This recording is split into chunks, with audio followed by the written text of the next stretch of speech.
Les combats dans le quartier d'Abou Salim mardi. Les rebelles ont attaqué à l'arme lourde en immeuble où se trouvaient des soldats pro-Kadhafi. Le même immeuble 3 jours plus tard. Ici habitait Rida Ali Kinan avec toute sa famille.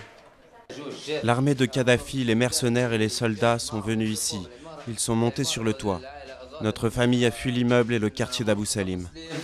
C'est la première fois qu'il revient voir la maison où il est né. Rien ne reste. L'appartement, criblé de balles, a entièrement brûlé. Quand je vois mon appartement, ça me rend malade. Je ne sais plus quoi penser, je ne comprends rien. On était 13 à habiter ici. Tout a brûlé, tout est détruit. Dans le quartier, les traces des violents affrontements sont partout. Les habitants reviennent et découvrent l'étendue des dégâts. Partout les mêmes scènes de désastre. Dans la bataille pour Tripoli, les civils ont souvent été pris entre deux feux. Amnesty International a dénoncé les exactions commises par l'armée de Kadhafi, mais aussi celles des rebelles. Abderrahman et Ali ont vécu cette bataille. Terrés chez eux, ils ne sont pas sortis pendant plusieurs jours.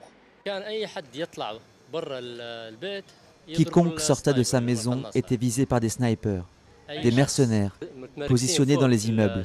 Ils tiraient sur n'importe qui. Abou Bakr vient lui de rouvrir son épicerie, elle aussi ciblée par des tirs et pillée. Bien sûr, tous les gens, les civils, se sont retrouvés au milieu des combats. Mais qu'est-ce qu'ils ont à voir avec tout ça? Ils sont innocents. Mais la peur est encore présente. Peu d'habitants osent parler ici, par peur des représailles. Des rebelles surtout, car nombre d'habitants d'Abou Salim soutenaient le régime de Kadhafi. Je ne suis qu'une pauvre Libyenne et j'ai peur pour moi-même. On pourrait venir m'arrêter ou même me tuer chez moi. Pour l'heure, Tripoli a retrouvé le calme. Mais beaucoup se demandent s'il durera encore longtemps.